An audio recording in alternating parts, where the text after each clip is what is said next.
లాంటి అన్యాయస్తుడు తాను చేసిన మోసాలు, తాను చెప్పిన అబద్ధాలు మోసాల కింద మారుతూ ఉన్నాయి. మోసాల నుంచి ప్రజల్లో కోపం పుడుతూ ఉంది.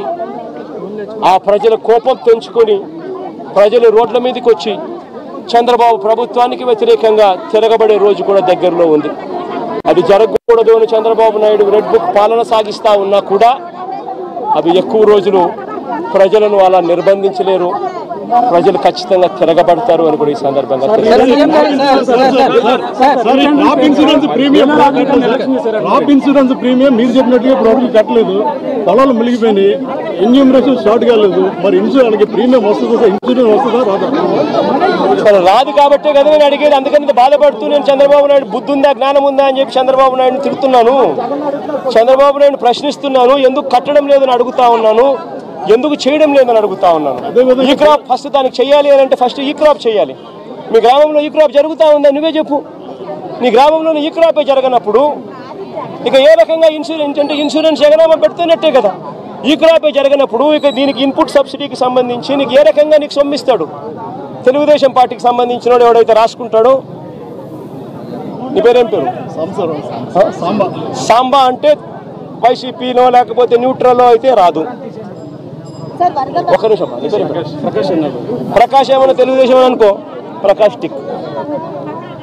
ఈ క్రాప్ లేదు, పారదర్శకత లేదు, ఇన్సూరెన్స్ ఎట్టాగు లేదు, ఇన్పుట్ సబ్సిడీ కూడా ఇప్పటి వరకు వీళ్ళకి కావాల్సిన ప్రకారం వీళ్ళకి కావాల్సినోనికి నచ్చినోనికి ఇస్తారు, నచ్చినోనికి జిల్లా స్థాయి అధికారులు కలెక్టర్ కానీ రెవెన్యూ అధికారులు కానీ వచ్చి పంట నష్టం వేసిన దాఖలాలు లేవు. ఒక పిఠాపురం కాకినాడ నియోజకవర్గం కాదు, జిల్లానే కాదు, అటు కోనసీమలో కూడా దాదాపు 3వ వరదైనా సరే ఎక్కడ కూడా పట్టించుకోవట్లేదు అనేది ప్రజలు చెప్తున్నారు.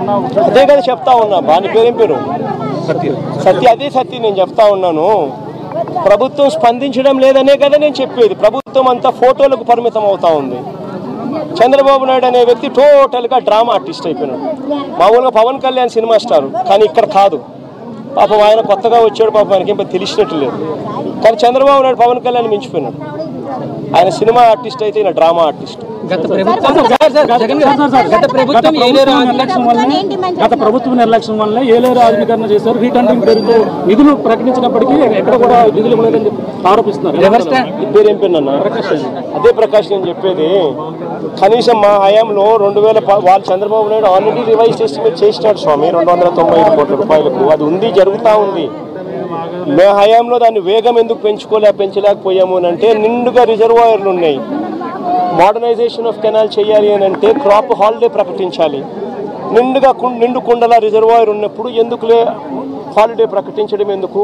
14,000 క్యూసెక్స్ ఫ్లో అయ్యే కెనాల్లో కనీసం 10,000 అన్న పోతా ఉన్నాయి కదా. పెద్ద నష్టం ఏమి లేదులే, రెగ్యులేట్ చేసుకుంటూ పోతూ ఉంటే పెద్ద నష్టం ఉండదు. కరువు వచ్చినప్పుడు ఇంకోటి వచ్చినప్పుడు దీని గురించి హ్యాండిల్ చేయొచ్చులే అని కొద్దిగా మనం కూడా రైతుల పక్షాన రైతులకు నష్టం జరగకూడదు, క్రాప్ హాలిడే వేస్ట్ కాకూడదు, వాళ్ళకు క్రాప్ హాలిడే ఇచ్చి వాళ్ళకి ఇబ్బంది కడగకూడదు అని చెప్పి కొద్ది గొప్ప అనుకున్నంత వేగంగా చేయకపోవచ్చు. కానీ చంద్రబాబు నాయుడు హయాంలో ఎందుకు చేయలేదని అడుగుతా ఉన్నా.